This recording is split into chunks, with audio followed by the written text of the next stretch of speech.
다 같이 묵도하심으로 수요 예배를 하나님께 드리겠습니다.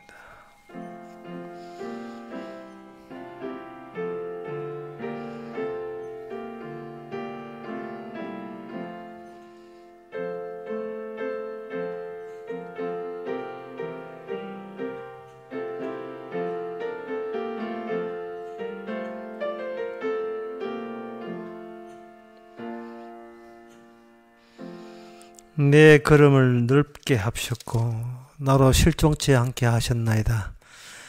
내가 내 원수를 따라 미치리니 저희가 망하기 전에 돌이키지 아니하리라. 하나님, 저희들을 사용하사 감히 주의 일을 할 수 있도록 도와주심을 감사합니다. 세상 일과 주의 일을 늘 분간할 수 있는 안목을 허락해 주시옵소서. 예수님의 이름으로 기도합나이다. 아멘. 찬송가 382장 합시다.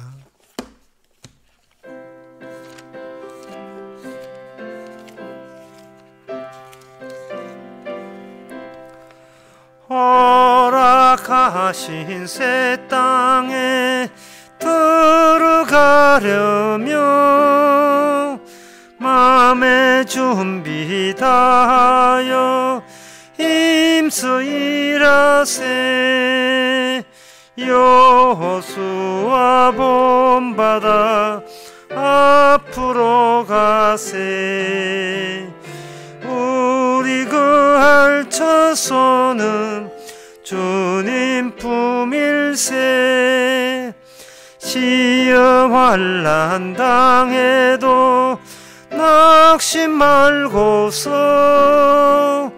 마음의 걱정 버리고 힘써 일하세.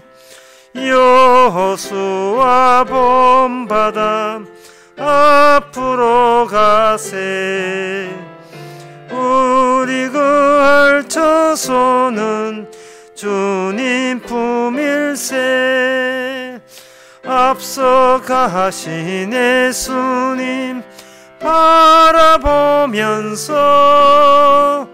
모두 마음을 합하여 힘써 일하세. 여호수아 본받아 앞으로 가세. 우리 그 알처소는 주님 품일세. 일할 곳이 아직도 많이 있는데 담대하게 나가서 힘써 일하세. 여호수아 본받아 앞으로 가세. 우리 그 알처소는 주님 품일세. 이 시간 우리 한마음으로 기도합시다.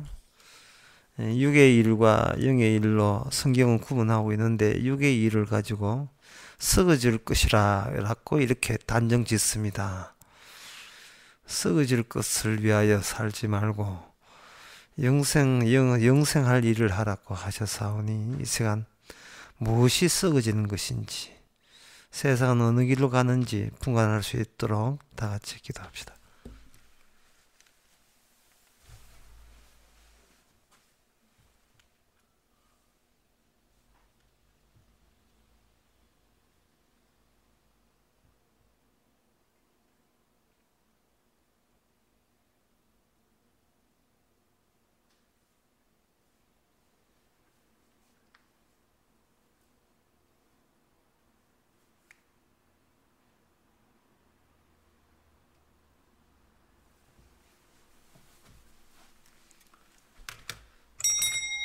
하나님 아버지, 우리가 평소에 바라는 것, 시도하는 것, 추구하는 것, 그것이 다 썩어질 것이 아니겠습니까?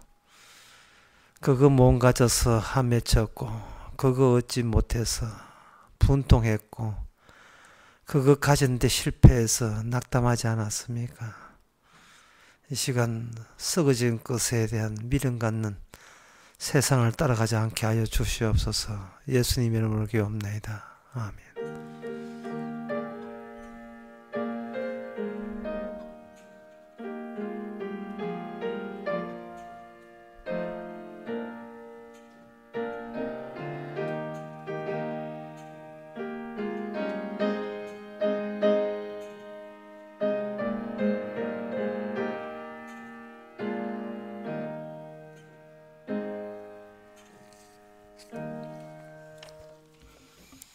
하나님의 말씀은 창세기 38장 18절에서 20절까지입니다.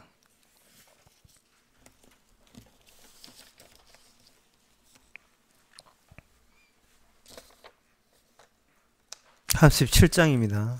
37장 18절에서 20절. 요셉이 그들에게 가까이 오기 전에 그들이 요셉을 멀리서 보고 죽이기를 꾀하여 서로 이르되 꿈꾸는 자가 오는도다. 자, 그를 죽여 한 구덩이에 던지고 우리가 말하기를 악한 짐승이 그를 잡아먹었다 하자. 그 꿈이 어떻게 되는 것을 우리가 볼 것이니라 하는지라. 아멘. 오늘 본문에서 형들이 요셉을 죽이고자 하는 그러한 의도를 갖고 있습니다.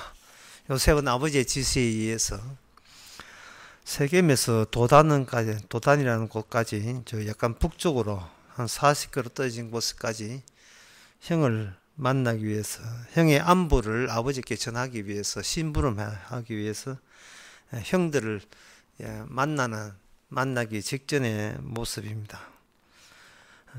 그런데 그 요셉을 만나기 전에 이미 형들의 생각은 벌써 정해져 있습니다. 죽이자는 겁니다. 없애자. 물론 자기가 없애면 형들이 아버지의 분노를 사기 때문에 그냥 짐승에게 잡아먹혔습니다 라는 쪽으로 일을 진행시키자라고 의견 합의를 봤습니다. 자, 근데 문제는 그 형들이 요셉을 왜 공격하느냐 하는 겁니다. 형들이 요셉을 공격하는 이유는 요셉이 꾼 것에 대해서는 그건 좋아요. 근데 그 꿈을 발설한 겁니다. 꿈의 내용을. 발설을 함으로 말미암아 그걸 듣는 형들의 평소에 자기 계획이란지 자기 목적과 자기 인생길이 틀어지게 만든 거예요. 인간은 자기가 설정한 그 길을 잃게 만들어 버리면 사람 혼선이 빚어지죠. 그러면 외부에 의해서 휘둘리고 흔들리는 것에 대해서는 위기를 느끼기 때문에 자기를 흔들게 한 그 외부의 요소를 없애버림으로써 다시 옛날식의 삶을 그대로 진행하려고 그렇게 하는 겁니다. 오뚜기처럼 가던 길을 그냥 가게 되는데 누가 옆에서 뭔가 이렇게 나를 흔들게 되게 되면 자기 자신이 그 흔들림에 대해서 어쩔 줄 모르죠. 근데 그 흔들게 된 그 내용에 보게 되면 이미 그거는 형들이 평소에 자기들이 자기 인생을 계획했던 것과 전혀 다른 겁니다. 형들은 나름 자기만의 자기가 잘 되는 희망을 갖고 있었습니다. 근데 요셉의 꿈의 내용에 보게 되면 본인의 꿈을 달성한다는 것이 요셉의 꿈에 의하면 그것은 아예 전혀 내용이 들어있지 않아요. 누구한테 굴복하게 돼 있다. 특히 동생한테, 자기보다 늦게 난 동생한테 굴복하게 되었다는 것이 그 확정적인 것처럼 요셉이 그렇게 이야기하니까 자기만의 그 꿈이라는 것은 이게 상실 없어져 버리잖아요. 그러면 꿈이 없이 산다는 것은 자신의 그들의 이거는 죽음을 의미하는 겁니다.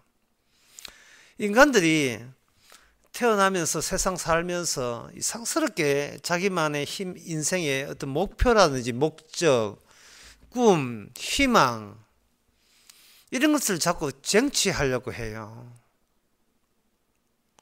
근데 한번 생각해 봐야 됩니다. 인간이 지가 알면 얼마나 알고 지가 세상을 살면 얼마나 오래 살아서 진리를 다 알겠습니까? 진리도 모르고 세상 전부를 모르는 입장에서 어떤 목적을 쟁취한다는 것은 과도한 욕심입니다. 인생의 의미는 목적을 달성하고 꿈을 달성하는 데 있는 게 아니에요. 어떤 과정을 겪는 것이 인생의 의미입니다. 어떤 절차에 참여되는 것이 인생의 의미예요. 뭘 하나 쟁취한다고 해서 그게 인생의 목표가 그걸로 끝나는 게 아니거든요. 뭘 쟁취하게 되면 또 쟁취하고 싶은 것이 그 현장에 또 새롭게 나타나게 돼요. 따라서 사람은 무엇을 얻을 것이냐 아니라 어떤 과정에 말려들어갈 것인가. 이게 솔직히 말해서 인생이라는 것은 어떤 절차, 과정에 참여되는 바예요. 그걸로 끝이에요. 인간에게는 어떤 목적이라 하는 것은 그건 어떤 정당성이 없습니다. 세상의 모든 것을 알고 거기서 그게 정답이 되는 목적을 끄집어내야 될 텐데 세상의 모든 걸 모르고 있는 입장에서는 그런 사적이고 개인적인 그 목적이라는 것은 전체 목적에 위반되기가 십상이거든요. 쉽게 해서 실컷 목적했는데 그게 헛살았다 이래 되면 안 되잖아요. 따라서 애초부터 헛살지 않으려면 내 나름대로의 내가 잘되게 한 어떤 인생의 꿈이라는 목적을 애초에 그걸 포기하는 겁니다. 커서 뭐 될래? 몰라. 하든 갈 때까지 가보는 거지 뭐. 커서 뭐 될래라는 자체가 그 자체가 그 인간에게는 다 허망한 거예요. 사람이 어떤 목적을 갖게 되게 되면 그 목적에 대해서 종속됩니다. 매이게 돼요. 매이게 되게 되면 그 목적과 관련된 것만 수집하고 나머지 중요한 것은 전부 다 자진해서 그걸 다 패댕기 쳐요. 그걸 전부 다 없애버리고 제외시키는 겁니다. 어떤 사람이 만약 해물탕을 같이 먹는데 어떤 사람은 아주 전복을 싫어하는 사람이 있어요. 그런데 그 전복 난 이구동성으로 전복 몸에 좋고 뭐 남자 좋고 어떻게 하니까 전복을 이렇게 듬뿍 또 특히 주인이 자기 서심 쓴다고 전복을 갖다 줬습니다. 식사 다 끝나왔는데 주인이 가보니까 전복 서로 다 내놨어요. 왜? 주인한테는 전복이 귀한 대접이지만 그 음식 손님한테는 전복은 안 먹는 거예요. 싫어하는 음식이다 이 말이죠. 인생이라는 것이 내가 이것을 해보겠다고 딱 뭔가 결심을 하고 꿈을 하는 순간 그 사람은 반칙을 하고 있는 겁니다. 부여된 것 가운데서 필요한 것만 챙겨서 거기 자기 뜻을 억지로 쟁취하려고 하니까 그 자기로 인하여 떨어져 나가는 그 많은 수많은 가치들이 다 본인한테는 부질없는 것들로 이렇게 쓰레기처럼 그렇게 취급받는 겁니다. 그런 경우가 굉장히 아마 이 사회에서는 대부분이 그런 경우를 매일같이 경험하게 될 겁니다. 그 옛날 그 동화에도 옛날 그 동화에도 서양 동화에도 그런 게 있지만 어느 부잣집 마나님한테는 보석이 굉장히 중요해요. 그 곳간에 부엌에 있는 밀가루는 별로 중요하지 않습니다. 남편이 하는 일이 인도에 가서 영국 사람인데 인도에 가서 무역을 크게 해서 갑부가 된 사람이 그 무역선을 운영해서 인도에서 영국에서 원하는 그 물품을 허락에 싸게 사와서 비싼 가루 남겨서 크게 성공하는 해왔던 사람이에요. 또 남편이 이제 또 장사하기 위해서 인도로 갑니다. 아내는 남편이 얼마나 고생하는 거 관심이 없어요. 자꾸 집에 재산이 쌓이는 것에 아주 좋아합니다. 그래서 시시한 것은 생각 안 하고 그냥 보석 사모으고 비싼 거 하고 하여튼 이런 거 사치 그걸 다 했지요. 그런데 어느 날 인도에서 무역한 남편이 배가 폭풍에 파산되고 죽었다는 소식 듣고 그 다음에 그 무역학에서 빚어진 그 빚쟁이들한테 그 많은 귀한 저택과 많은 재산과 보석들 다 빼앗겼습니다. 이제는 굶어 죽을 판입니다. 전에 그 만화님이 자기 집 곳간에 있는 그 밀가루가 너무 많다고 밀가루 갖다 버리라고 저 해변가에다 갖다 버렸어요. 그런데 폭삭망하고 나는데 거지가 된 그 만화님이 어느 날 해변가에 보니까 뭔가 자라고 있거든요. 저게 뭐냐 물어보니까 그게 밀가루가 자기가 버린 밀가루예요. 자기가 원하는 꿈을 꿀 때는 밀가루는 시시한 거였습니다. 다시 말해서 내 곁에 있다는 것이 얼마나 고귀한 것이 있는가를 쓸데없는 허양된 꿈을 꾸다 보니까 그 주신 귀한 그 가치를 다 놓치는 거예요. 시편 135편인가 거기에 보면 135편 135편 거기 보면 되면 이런 말씀 나옵니다. 136편에 보게 되면 해를 지으신 이께 감사하라. 달을 지으신 이께 감사하라. 별들을 만드신 이께 감사하라. 그 인자하심이 영원함이로 되어 있어요. 이 자본주의 사회에서 생존 경쟁에서 빡빡하게 살다 보면 밤중에 또는 낮에도 밤이고 하늘을 쳐다볼 일이 없잖아요. 자기 꿈이 있기 때문에 자기의 포부가 있기 때문에 야심이 너무 강해서 별 속에서 반짝이는 주님의 사랑과 달 속에서 비추고 있는 주님의 인자하심을 전혀 다 놓치고 있는 거예요. 산들바람의 고마움도 모르고 따스한 공기, 요새는 공기는 고마움 줄 압니다만 미세먼지 때문에 공기 고마운 줄 압니다만 평소에 우리가 병원에 가기 전에는 자기의 건강하면 고마운 줄 모르듯이 평소에 하나님이 얼마나 많은 은혜를 줬는가를 다 놓치게 되는 겁니다. 그건 뭐냐 하면은 인간들이 자기 꿈에 완전 미쳐 살아서 정신병자가 돼서 살아가기 때문에 그렇습니다. 이 형들이 요셉을 왜 미워하느냐? 자기 나름대로의 꿈이 있었기 때문에 미워하는 거예요. 요셉은 바로 요셉이 꿈을 가지고 우리에게 이야기하는 것은 인간의 꿈이 우선보다 하나님의 꿈이 우선이라는 겁니다. 하나님의 꿈이라는 것은 어떤 뜻이냐 하면은 당신과 나와 만남이 이것이 하필이면 이렇게 만났느냐 하는 그것이 바로 나의 꿈을 접고 이 만남 자체고 우연을 보지 않고 주님의 꿈으로 다 돌려드리는 것. 이게 범사에 감사하는 거예요. 모든 일이 범사에 감사하고 항상 기뻐하는 겁니다. 요셉을 통해서 우리에게 알려주는 것은 인간의 뜻보다 하나님의 뜻이 우선된다는 겁니다.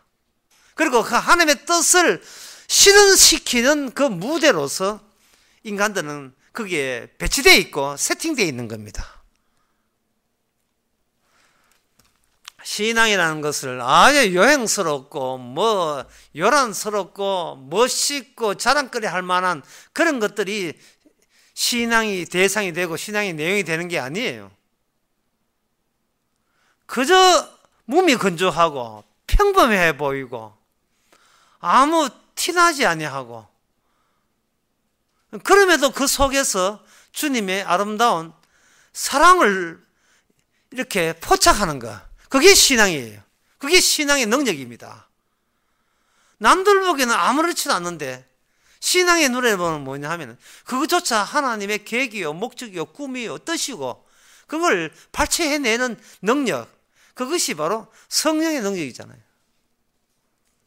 흔히 성도들끼리 서로 사랑하는데 사람 사랑하는 말이 아니에요. 그 사람 속에 있는 성령이 작용하는 그 성령을 사랑하는 이야기입니다.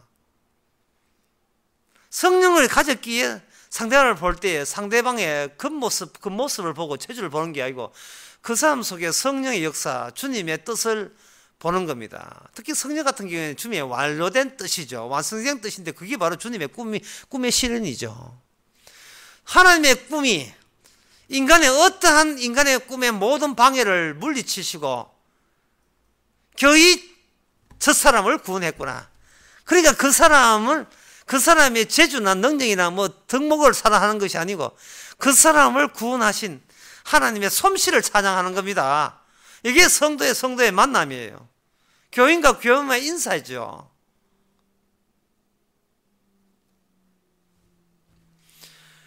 요셉과 이 형들의 만남에서 차이점이 뭐냐? 한두 가지가 아닙니다.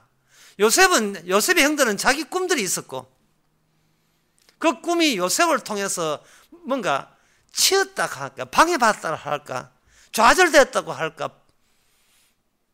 공격받는다는 느낌을 형들이 갖고 있었을 거예요. 뭐 틀어진다고 할까.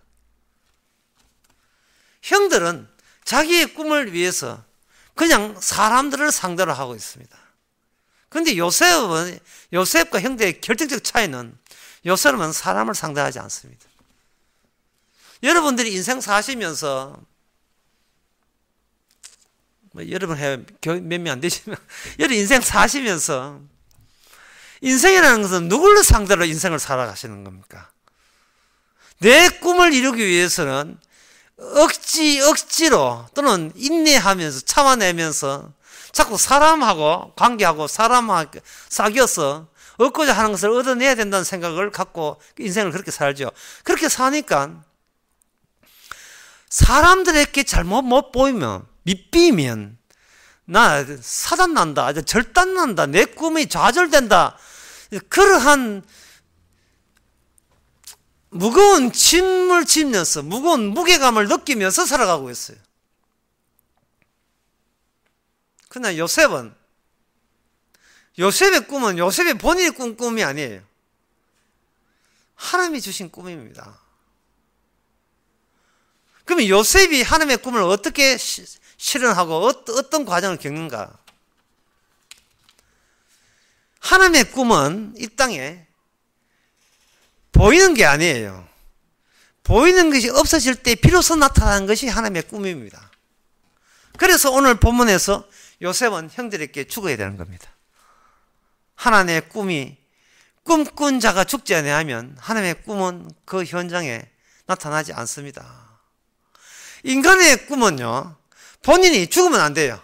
왜? 본인이 제한된 꿈이기 때문에, 본인이 만든 꿈이기 때문에 억지로 본인이 살아있어야 됩니다. 사람들이 교회를 안 나오고 말씀을 멀리하고 각각 자기 일을 하고 하나님과 동떨어지게 자기 일에만 몰두한 이유가 뭡니까? 본인들의 꿈은 본인이 사람과의 만남, 세상과의 만남을 통해서 달성된다고 생각하는 겁니다.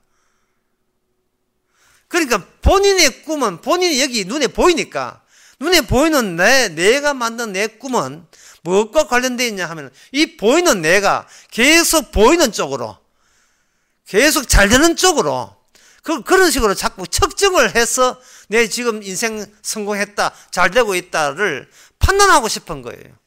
그게 바로 요셉의 형들입니다. 그리고 이 요셉의 형들이 오늘날 세상 사람들을 대변하고 있고, 하나님의 꿈을 가진 요셉은 바로 하나님의 뜻을 갖고 오신 예수님을 대변하고 있습니다. 인간의 꿈과 하나님의 꿈의 만남, 이거는 대결 구조입니다. 그냥 스쳐 지나가는 게 아니에요. 한쪽이 한쪽을 공격하게 되어 있어요. 여기서는 오늘 본문에서는 그 공격을 미움이라고 합니다. 인간의 꿈은 반드시 하나님의 꿈을 미워하지 않고서는 인간의 꿈이 계속해서 드러나지 않는다는 것을 의미하는 겁니다. 그리고 요셉이 꾼 꿈은 인간들의 꿈에 치여서 공허 속에 분쇄되어 소실되고 날아가 버려야 됩니다.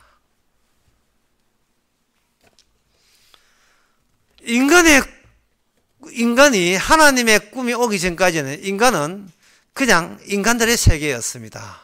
인간들의 세계에서 인간들의 열심과 노력과 지혜와 양보와 희생, 인간들의 희생으로서 인간들의 사회와 나라가 국가가 유지된다고 그렇게 생각했었습니다. 거기는 전혀 하나님의 꿈도 들어있지 않고 인간의 꿈들만 웅성거리고 있었습니다. 그런데 거기에 하나님의 꿈, 하나님의 뜻을 가진 예수님이 오셨을 때 인간은 일치단결하여 마음이 왜 그렇게 합치됐는지 하나가 되어서 차라리 살인강도 바나바를 건져낼지언정 그래서 예수님을 죽이라고 이런 식으로 합치된 목소리를 내었습니다. 귀신의 목소리죠. 예수여, 당신과 나는 무슨 상관이 있나이까? 이게 인간들의 근원적인 심성이었습니다. 그 인간들에 의해서 예수님도 사라지고 그와 동시에 예수님의 꿈도 계획도 이 지상에서 분쇄되어서 소멸되어서 사라집니다. 많은 사람들이 성령 받았다고 복음 안 받고 십자가 복음 안 받고 자기가 신자라고 간주합니다. 그러나 그렇게 생각하고 하나님께서 선하게 나를 인도하겠지, 하나님께서 내가 신자인 것을 이 땅에 살아가면서 남들이 알 수 있도록 그렇게 윤기나게 돋보이게 이끌어 주시겠지라고 잔뜩 기대를 하죠. 복음하니까 하는 일도 잘 되고, 복음하니까 병도 낫고, 복음하니까 유명인사 되고, 복음하니까 교회에서나 사회에서 칭찬받는 부름을 사는 그런 사람 되겠지라고 기대를 해요. 그러나 실제로 복음을 아는 사람, 실제로 성령 받아 믿음 있는 사람은 세상 살아봤자 어떤 티도 나지 않는 인생길을 갑니다. 네 거기 있나 할 정도로 너무 조용해도 너무 조용해요.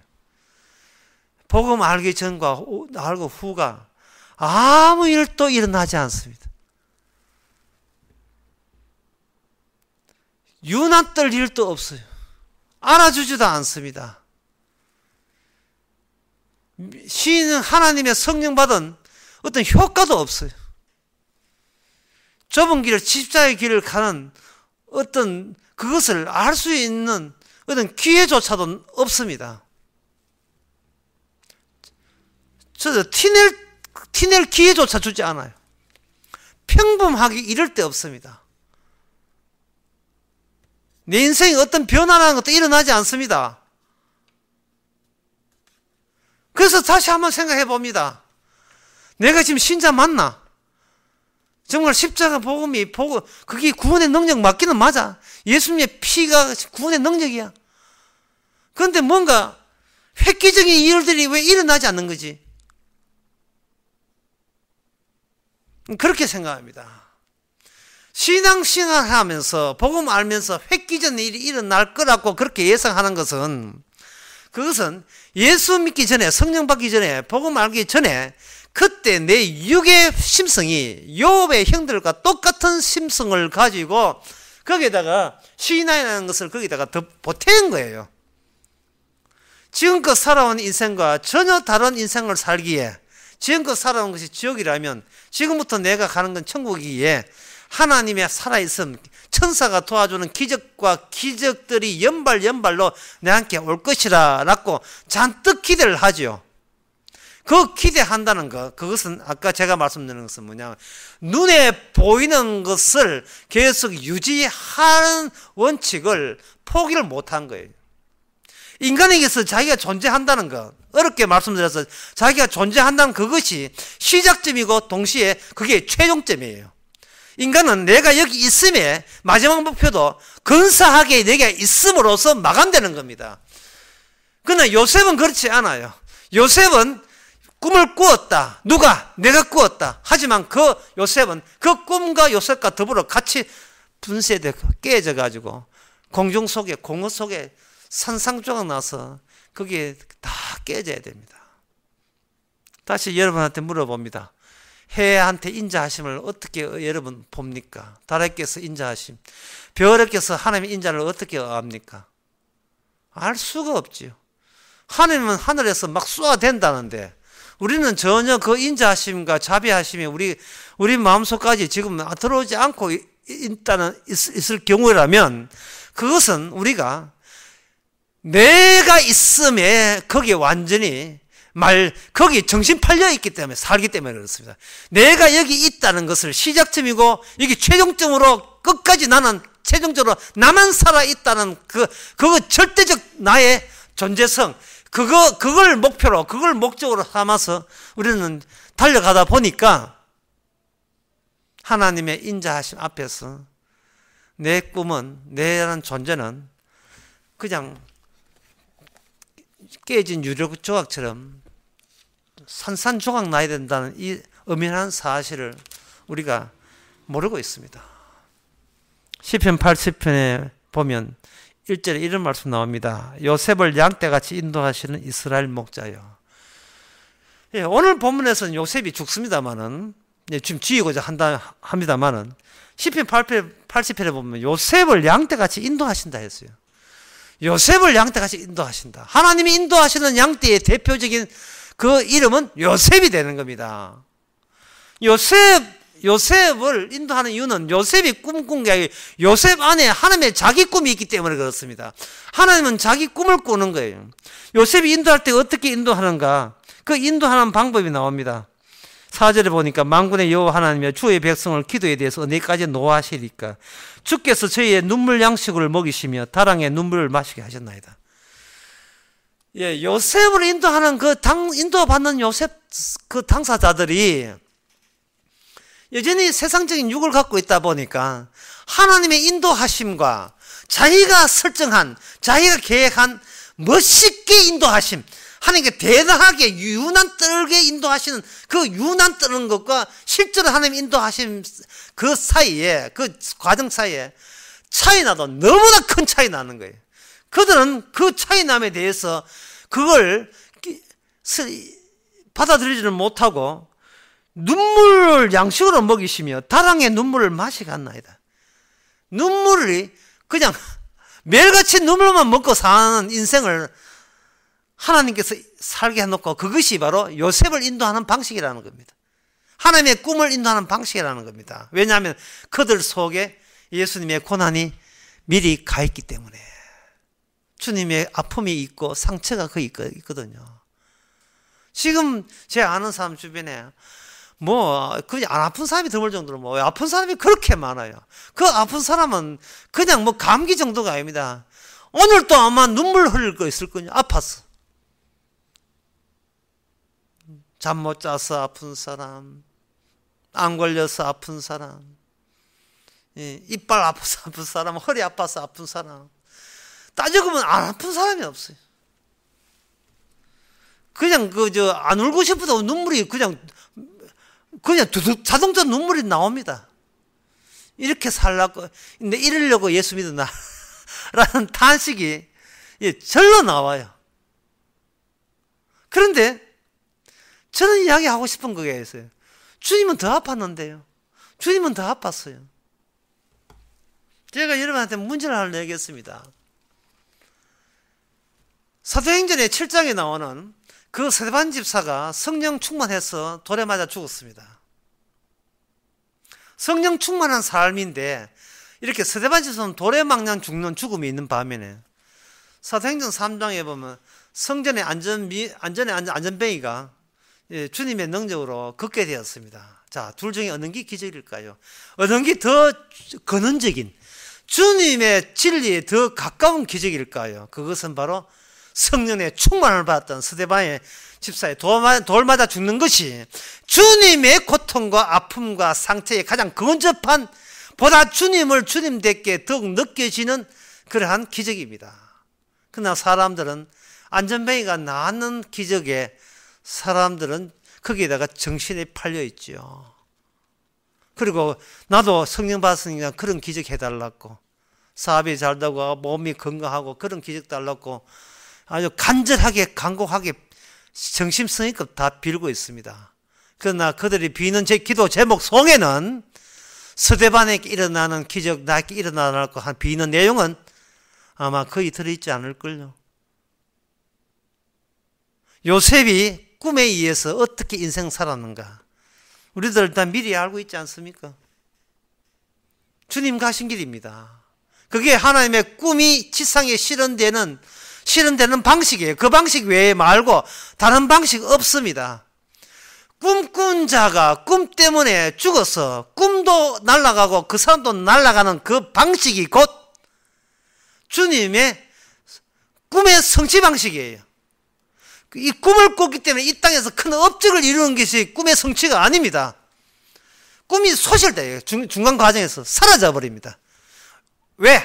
형들이 못 따라오도록, 형들이 거기 따라오지 못하도록, 형들을 거기서 뒤따라오지 못하도록 차단시키는 꿈, 그게 꿈의 성취예요. 끊어버립니다.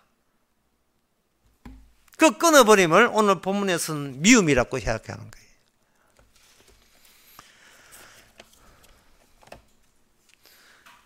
요셉은 야곱의 아들입니다. 형들도 요셉의 아들이죠. 야곱 언약이, 하나님께서 야곱 언약을 이루면서 야곱 언약 속에서 야곱이 예수한테 미움을 받았던 그 과정을 자식들에게 그대로 언약적 전개 과정에서 자식들까지 이어집니다. 언약은 한쪽은 미워하고 한쪽은 미움받는 그 대결 구조가 아니면 언약은 성취되지 않습니다. 라는 사실을 요셉과 요셉 형들 사이를 구분해서 그것을 알려주는 거예요. 요한복음 15장 23절에 보면 이런 말씀 나옵니다. 나를 미워하는 자는 내 아버지를 미워하느니라. 여기서 아버지라 하는 것은 하나님을 말합니다.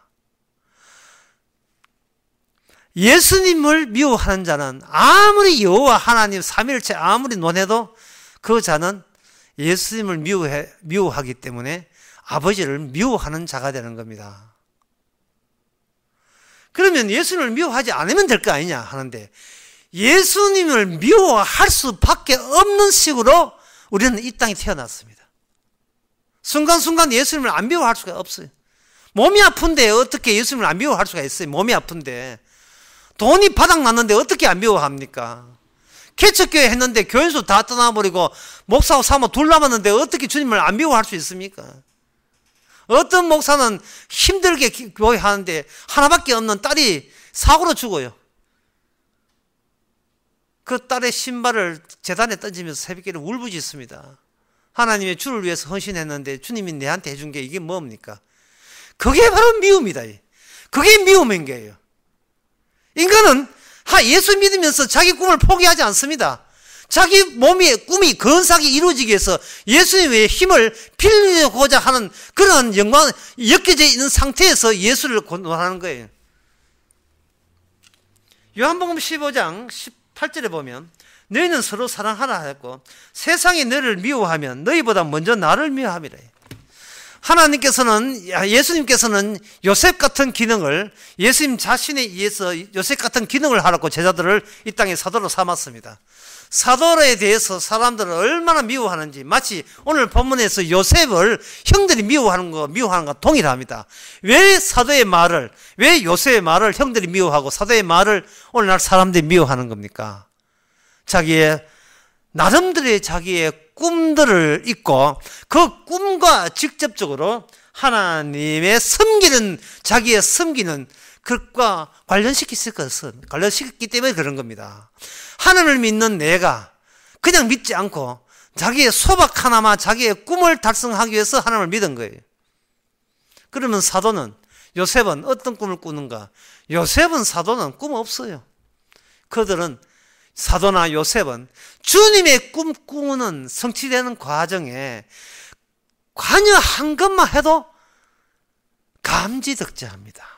어떤 자기 포부를 가진 게 아니라 주님의 포부에 자신들이 말려들었다는 그 사실로서 감지덕지하죠.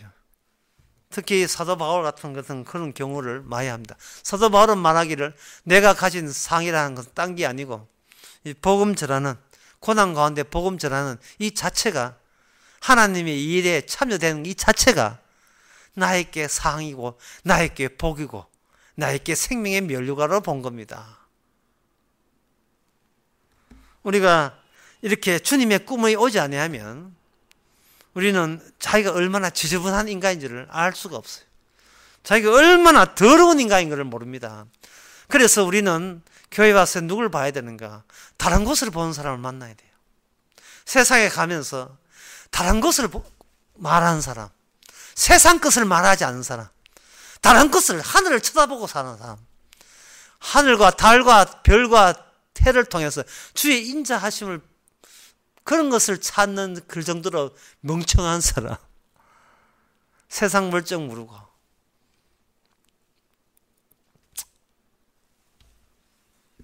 남경필이 이겼는지 누가 이겼는지 관심도 없고 안철수가 왜 됐는지 박원순가 이 상징 그것도 모르고 그게 자기의 인생의 기쁨도 아니고 보람도 아니고 프로야구에서 삼성이 이기는 것이 인생의 보람도 기쁨도 아니고 그냥 주어진 모든 이런 선거라든지 내 인생을 살면서 경험하는 모든 경험들이 이것은 내 꿈을 이루기 아니라 주님의 꿈의 절차에 내가 맞닥뜨리고 그 주의 일에 참여하면서 부딪혀야 되고 만나야 될 필연적인 그러한 일들이다라고 주님의 십자가의 복음과 관련시키는 사람, 그런 사람을 만나야 됩니다.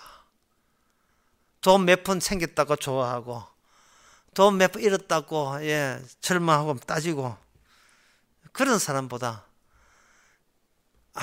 뭐 썩어질 그런 것보다 영생이 더 좋아라고 하는 그런 사람, 물론 매일같이 그렇게 살아가는 사람은 없을 거예요. 하지만 성령이 작용하게 되면 나는 세상보다 주님이 더 좋아라는 것을 2초라도 3초라도 그런 놀라운 기적적인 고백이 나오는 사람, 나는 주여 눈에 보이는 내가 이 땅 이것 때문에 주의 뜻을 가리니까 제발 남을 통해서 나를 좀 없애주세요 라고 그런 고백을 하는 사람. 제가 너무 심한 말을 했습니까? 내가 주의 꿈을 방해하고 있으니까 내가 죽으서라도 저 죽은 인간이 그래도 죽어가면서도 예수 믿어서 천당 가더라는 그러한 주님의 숨겨진 것이 우리의 바깥으로 나올 수 있도록 날마다 우리 자신의 꿈을 꺾어주시고 내 뜻대로 되지 않게 해달라는 기도, 이 기도가 정말 요셉적인 고백입니다. 기도하겠습니다. 하나님 아버지, 요셉과 형들의 만남을 보면서도 이게 무슨 뜻인지를 관심조차 갖고 있지 않았습니다. 하나님의 언약이 이루어지는 절차와 과정 속에서 필히 하나님의 뜻을 아는 사람들은 망해야 된다는 이 당연한 사실을 이제는 우리의 인생으로 받아들이게 하옵소서. 예수님의 이름으로 기도합나이다. 아멘. 찬송가 315장 합시다.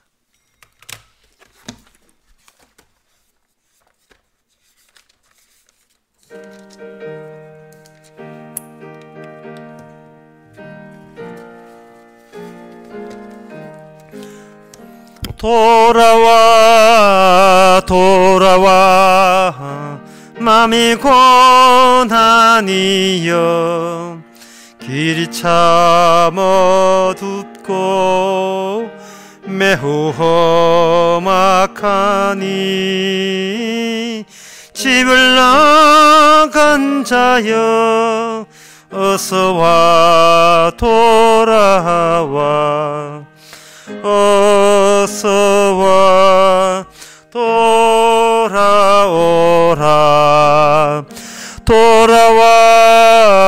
돌아와 해가 질 때까지 기다리고 계신 우리 아버지께 집을 나간 자여 어서와 돌아와 어서와 돌아오라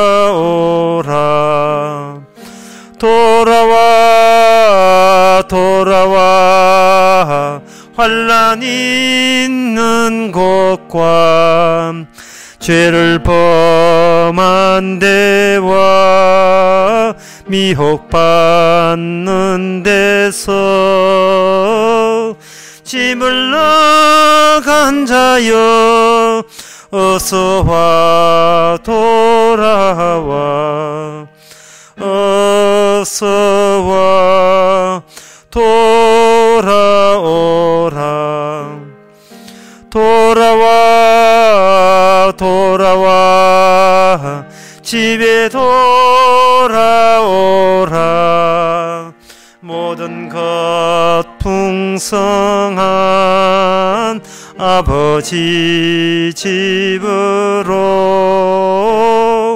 집을 나간 자여 어서와 돌아와.